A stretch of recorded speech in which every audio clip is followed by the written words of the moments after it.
Балам, мен қартайғанда мені қараусыз қалдырма. Ол кезде мен бейне сенің кішкентай кезіңдегідей асыруға мұқтаж боламын.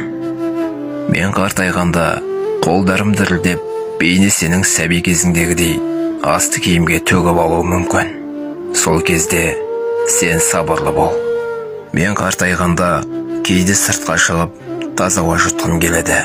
Құдды сенің бала күніңде арбаға салып алып, сыртқа алып шыққанымдай, мені де далаға алып шығып, серуендетіп тұрсаң. Мен қартайғанда істеген ісімді, сөйлеген сөзімді ұмытып қаламын. Маңызы жоқ істер үшін басыңды ауыртып, сөйлей беретін болармын.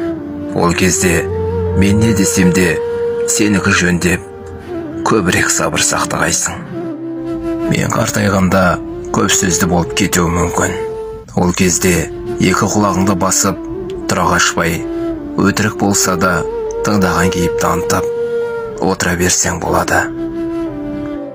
Мен қартайғаннан кейін кішкентай балаға тәрбие бергендей сенің де құлақ етіңді жеп, тәрбие айта беруі мүмкін. Ол кезде менің айтқаным көңіліңе жақса да, жақпаса да жарайды деп, басыңды изей салсаң болады. Балам, мен о дүниеге аттанғаннан кейін мәңгілік көзімді аша алмайтын болғанда, егер Алла қалап жатса, ол жақта да сенің бақытың мен отбасың үшін дұға жасайтын боламын.